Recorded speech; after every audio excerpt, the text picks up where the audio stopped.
Okay, so today we're making crock pot beef vegetable soup. This is one of my favorite crock pot soup recipes.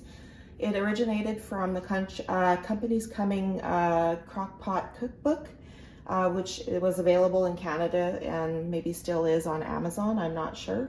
I have tweaked it to my own desire, but I will show you how I make it, and then I will put the original recipe down in the description below for you.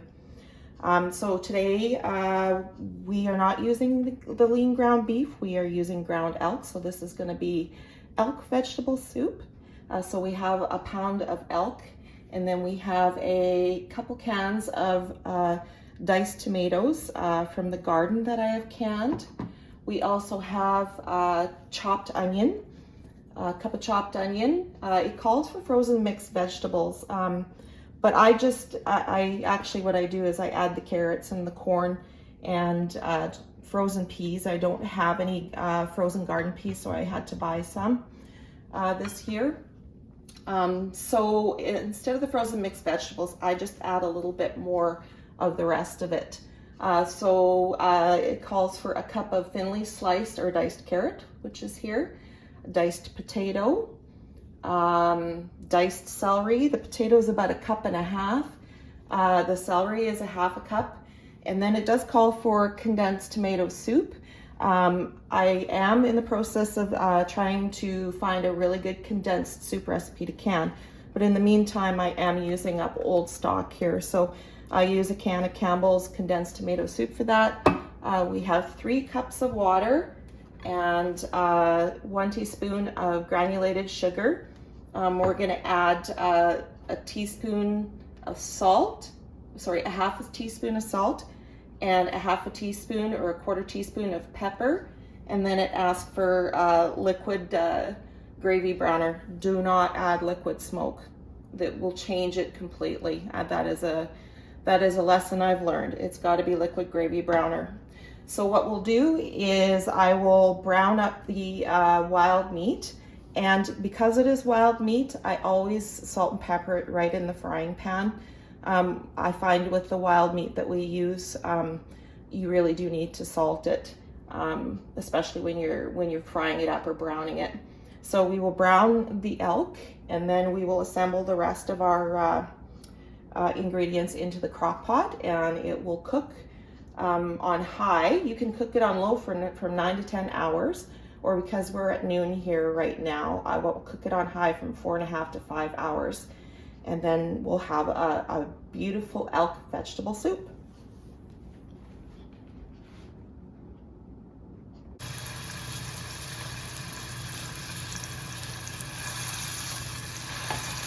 Oh, it's still a little bit frozen.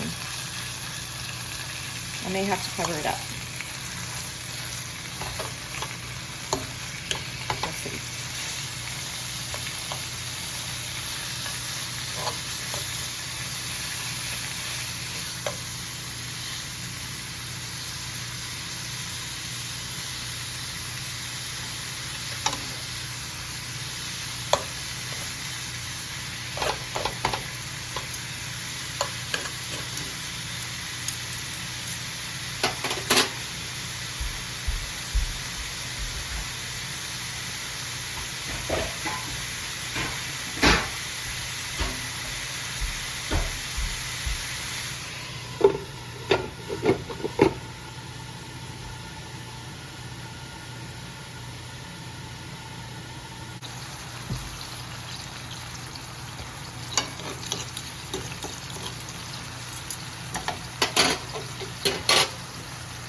This is a really handy tool.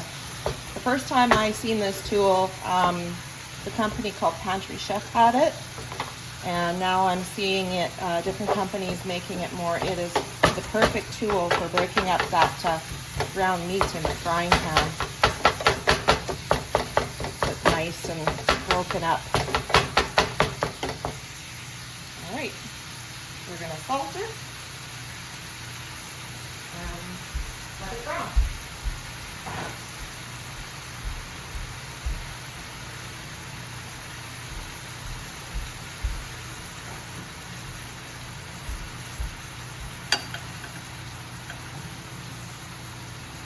Can you see that? I hope so.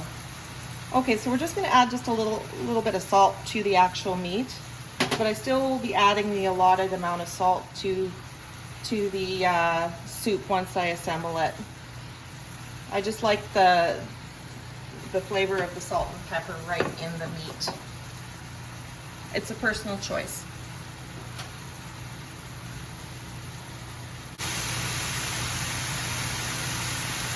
There we go. That'll be good enough.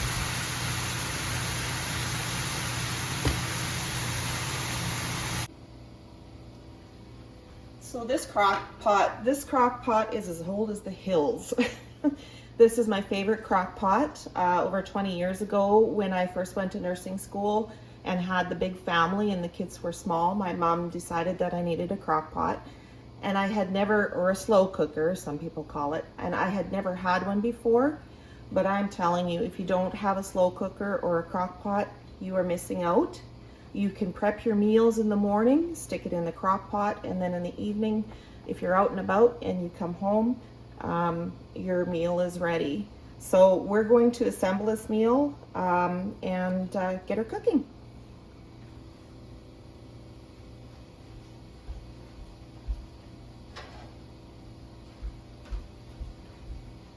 So the first thing we're going to add is the browned elk.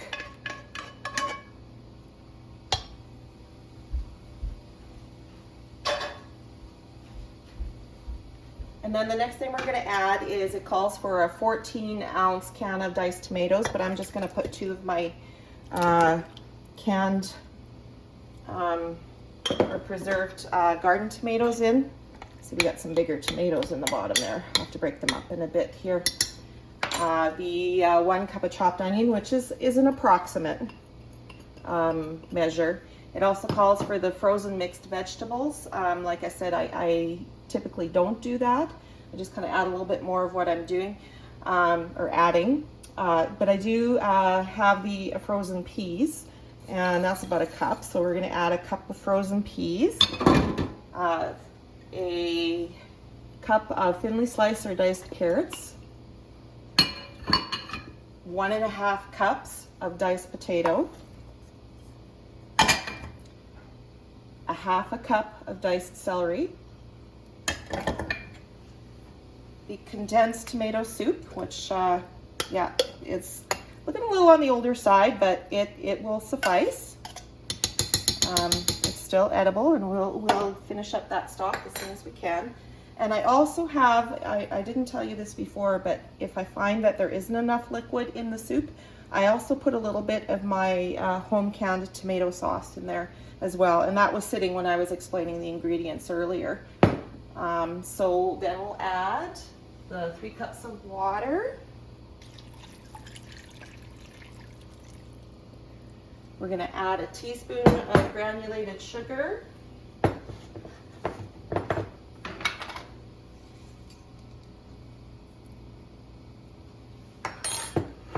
Half a teaspoon of salt. You can add more if you want. You're going to end up making this to your liking anyways. And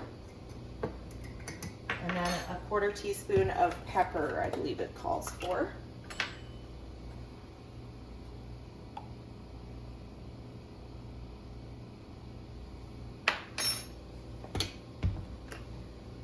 And then 1 teaspoon of liquid gravy browner.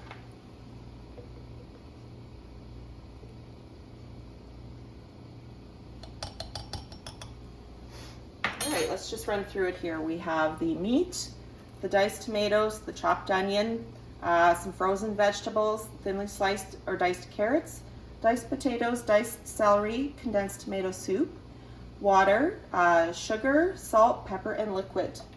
Okay, so that's it. Unless I feel like I need to add a little bit more tomato sauce to it just to give it enough liquid, we're just gonna stir this up, and then we're gonna turn it on, and we're gonna let it slow cook for 4.5 to 5 hours. Oh, you know what we're missing? We're missing the corn. It's a good thing I was looking. We're gonna add the corn as well, and this is pressure canned homegrown corn. It's a good thing we went back through it. All right.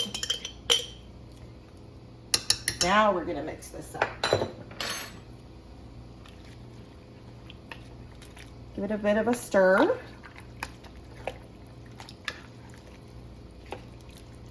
Should have used a stainless steel spoon. Plastic spoon always bends on me. All right. That is gonna be delicious. Look at that. Okay. And that will cook for the 5 hours on low. And we'll take a look at it when it's done.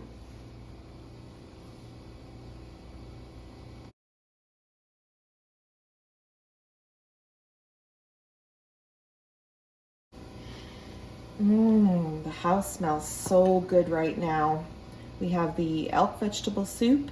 It's been cooking for 5 hours here, and I also made the Pioneer bread today. So let's take a look at the soup and see how we're doing. Doesn't that look delicious? So, like I said, it's been the 5 hours, and I did check the vegetables, the carrots and the potatoes especially, and they do need just a little bit longer to cook. And then we'll be able to eat it. I did add the extra jar of tomato sauce just to give it a more kind of tomatoey taste, tangy taste to it.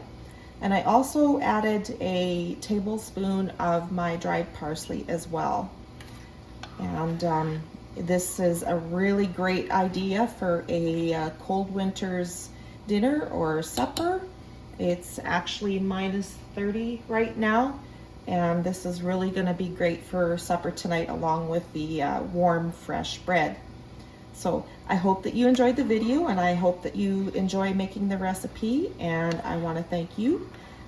Don't forget to like, comment, subscribe, and share, and thank you very much for watching.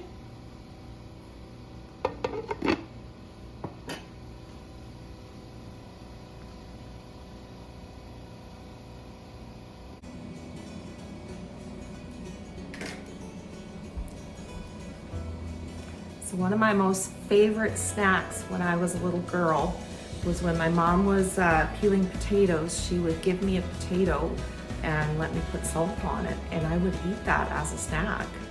And as I got older and grew up and started telling other people about my snack, they thought I was a little bit crazy, but it tastes good. And you know what? It's full of a lot of vitamins and minerals, and I enjoy it. So this is a snack for me.